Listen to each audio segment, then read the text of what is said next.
রাহুলরা তোষণের রাজনীতি করছেন, আর কি বলবেন এটা নিয়ে আপনি? দেখুন, মমতা বন্দ্যোপাধ্যায় এবং আমাদের বিরোধীরা মানুষকে বিভ্রান্ত করছে। সিএএ মানুষকে নাগরিকত্ব দেওয়ার আইন, কারো নাগরিকত্ব নষ্ট হবে না, কেড়ে নেওয়া হবে না। এবং সব থেকে বড় কথা হচ্ছে সিএএ হচ্ছে অপশনাল, অর্থাৎ আপনি চাইলে অ্যাপ্লাই করতে পারেন, না চাইলে আপনি অ্যাপ্লাই করবেন না। কিন্তু আমাদের বিরোধীরা মানুষকে ভুল বোঝাচ্ছে, মানুষকে বিভ্রান্ত করার চেষ্টা করছে। এবং সিএএ সত্যিই ফেরত নেওয়া হবে না, সিএএ লাগু হয়েছে। যাদের ইচ্ছে হবে তারা সিএতে অ্যাপ্লিকেশন করবে। মমতা বন্দ্যোপাধ্যায়কে নিশানা করে অমিত শাহ আরও বলেছেন, বাংলায় অনুপ্রবেশ রুখবই, বাংলায় অনুপ্রবেশ বন্ধ করতে পারে একমাত্র বিজেপি। একদম বিজেপি আসবে, বিজেপি অনুপ্রবেশ বন্ধ করবে। শরণার্থীরা এখানে স্বাগত, কিন্তু অনুপ্রবেশকারীদেরকে আমরা এখানে জায়গা দেব না। এই দেশ ধর্মের ভিত্তিতে ভাগ হয়েছিল, এটা ঐতিহাসিক সত্য, এটা আমাদেরকে মানতে হবে, ইতিহাস তাই বলছে।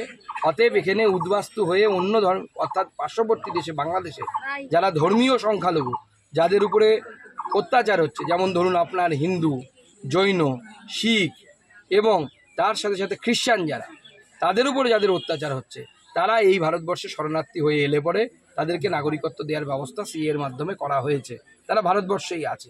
কিন্তু যারা বেটার লাইফের জন্য, অর্থাৎ বাংলাদেশে 500 টাকা রোজগার করি, এখানে এলে 2000 টাকা রোজগার হবে, ওই ধান্দায় যারা আসছে, যাদের ধর্মীয় পরিচয় অন্য, তাদেরকে আমরা অনুপ্রবেশকারী মনে করি, তাদের এখানে স্থান নেই।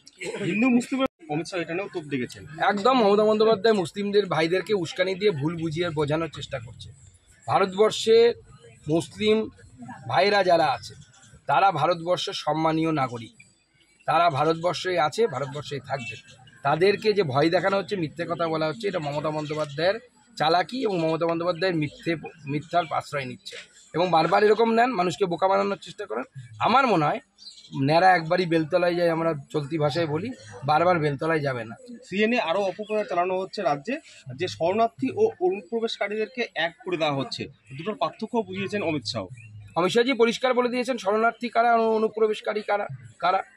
আমিও সেটা পরিষ্কার করে বললাম যে যারা ওপারে অত্যাচারিত হচ্ছে, সে হিন্দু হতে পারে, খ্রিস্টান হতে পারে, যারা ধর্মের কারণে, জৈন হতে পারে, বৌদ্ধ হতে পারে, যাদেরকে ধর্মের কারণে ওখানে অত্যাচারিত হতে হচ্ছে, যাদের মহিলাদের উপর অত্যাচার হচ্ছে, তারা এপারে এলে পরে তারা হচ্ছে শরণার্থী।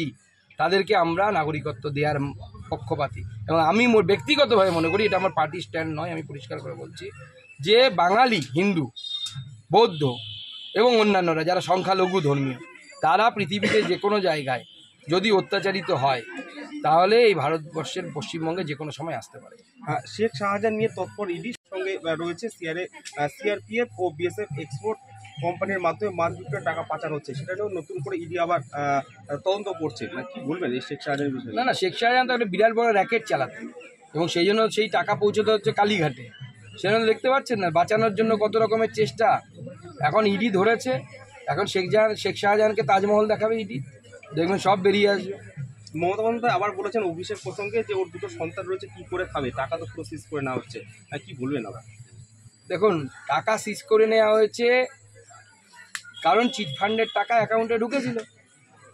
অভিষেক ব্যানার্জির খাওয়ার অভাব আছে? তো বাংলার মানুষকে বোকা পেয়েছেন নাকি? 35খানা প্লটের মালিক যে পরিবার, কলকাতার মতো জায়গায় এক একটা প্লটের দাম কয়েক কোটি টাকা, তাদের খাওয়ার অভাব তো আসুন বাংলার গ্রামেগঞ্জে দেখুন গরিব মানুষের কি হাল, তাহলে বুঝতে পারবেন খাওয়ার অভাব কাকে বলে। সুখে আছেন তো বুঝতে পারেন না, গরিব মানুষের মতো ভান করার চেষ্টা করছেন। গরিবদের সাথে থাকলে পরে বুঝতে পারতেন গরিব মানুষ জানে যে খাওয়ার কষ্ট কাকে বলে। সুকান্ত, আজকে থেকে এই ভাটপাড়া এলাকায় যে প্রচার করলেন, গত বছর গত নির্বাচনে এই অঞ্চলে সবথেকে বেশি লিড পেয়েছিলেন, আজকে কীভাবে প্রচার করছেন এখানে? দেখুন, গতবার আমরা প্রায় 5000 ভোটের লিড ছিল। আমি আশাবাদী এবং আমার কর্মীদের উপর সম্পূর্ণ বিশ্বাস আছে। আমার এখানে স্থানীয় নেতৃত্ব, প্রধান, উপপ্রধান সহ যারা মেম্বার আছেন, এইখানকার মানুষ এবার 10,000-এরও বেশি লিড এই গ্রাম পঞ্চায়েত থেকে ভারতীয় জনতা পার্টিকে তুলে দেবে, নরেন্দ্র মোদীকে তুলে দেবে। শেষ প্রশ্ন, বিক্রম মিত্র গতকাল জেলায় এসেছেন প্রার্থী হওয়ার পর। গতকাল বর্ধিত সভা হয়েছে বুনিয়াদপুরে। সেখানে দেখা গেছে গড় হাজিরার সংখ্যা, যারা পঞ্চায়েত রয়েছে 58 পঞ্চায়েতের মধ্যে অর্ধেক পঞ্চায়েত মেম্বার এবং প্রধানরা সেখানে অনুপস্থিত ছিলেন এবং কমিটির সদস্যরাও অনুপস্থিত ছিলেন। কোথাও কি গোষ্ঠীদ্বন্দ্ব প্রকাশ্যে আসছে? দেখুন, গোষ্ঠীকোন্দল কিনা আমরা জানি না, কিন্তু তৃণমূলের নেতারাও চাইছে যে এত ভালো সাংসদ যখন এসেছে জেলায়, কাজ করেছে সুকান্ত মজুমদারই সাংসদ থাক। সেজন্য তৃণমূলের নেতারাও অনেকে চাইছে যে সুকান্ত মজুমদারই জিতুক, বিপ্লব মিত্র মন্ত্রী আছেন, উনি তো মানে আমার তো মনে হচ্ছে ওনাকে জোর করে বলির পাঠা করা হলো। মন্ত্রিত্ব ছেড়ে এখন উনি সাংসদ হওয়ার জন্য দৌড়চ্ছেন। সরকার তো মোদিজির তৈরি হবে, মন্ত্রিত্ব ছেড়ে কেউ সাংসদ হওয়ার জন্য দৌড়ই নাকি? আন্তরিক শ্রদ্ধা জানাই।